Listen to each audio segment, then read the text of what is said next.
remember lying in bed and hearing gunshots outside my window.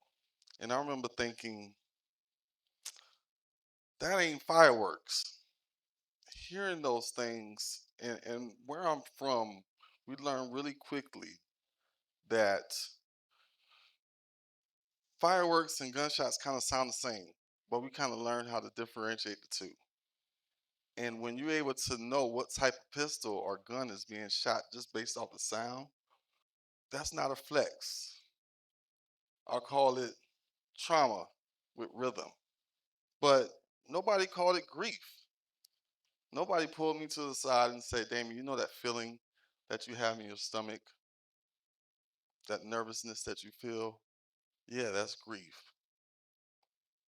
Because we normally don't think of grief um, as something like that. We normally think of grief as, funerals, people dressed in black clothes, crying, people bringing food to your house, right?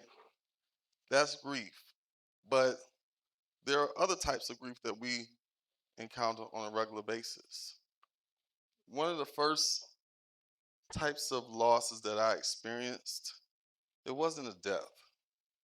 It was when my family lost our sense of stability. We went from living in a, a middle class type of neighborhood where everybody checked in on each other. You knew all your neighbors. We kept our grass cut, all of those things, right?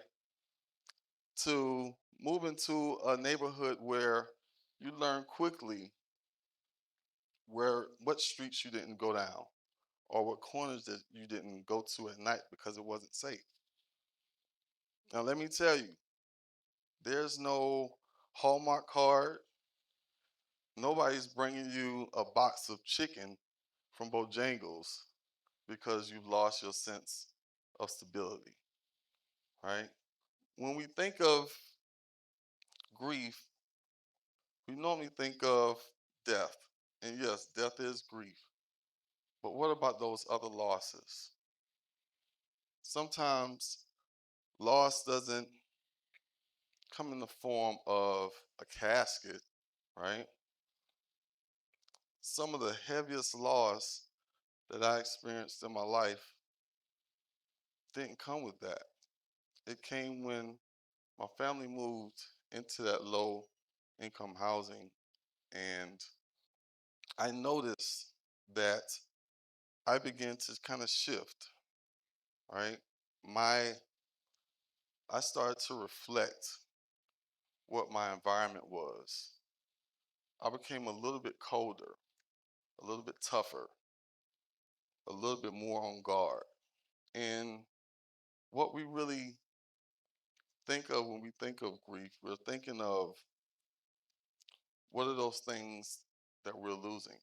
One thing that I've lost during that time was a loss of identity.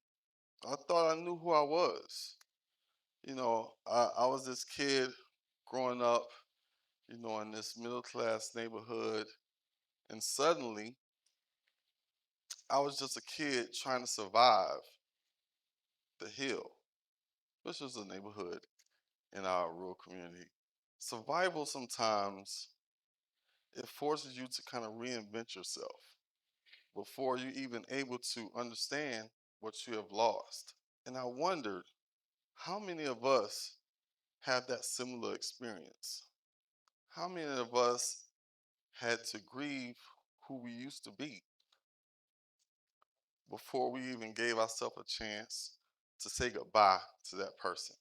But here's something else. Here's a twist. Grief isn't always pain. Grief is the evidence or the proof that you actually cared about something. See, when I lost both of my parents, both sets of my grandparents, man, I got a lot of losses. Family and friends to gun violence, family and friends to addiction, incarceration, even dreams to circumstances. Grief was the evidence that all of those things mattered. That place mattered. That person mattered. That dream that I had, it mattered. I mattered. So when we're thinking about grief, maybe we should ask the question, what is this loss teaching me? Versus, how do I get over this? See, we live in a society that only validates grief when someone dies. We walk around grieving every day and don't even know it. We call it stress. We say life is lifing, right? We walk around numb, exhausted. Think about it and kind of picture this. Have you ever just sat in your car just before you went inside, right? You're not scrolling on social media, you're not listening to music, you're just in complete silence. That's grief's little cousin. I call it, I just need a moment. It's that small space between holding it all together and falling completely apart. It's your body telling you that I'm not ready to be okay yet. We feel it, we deal with it in those moments. So when I say a loss is a loss, I'm talking about those things that we had to let go, that dream that you had to let go, that safety that you'll never get back, the stability that you lost when life shifted, the version of yourself that you had to let go. And until we're able to name those losses, the ones that don't show up on an obituary page, right? We'll continue to grieve in silence. And silence doesn't heal, naming it does. So when I say a loss is a loss, that's what it is.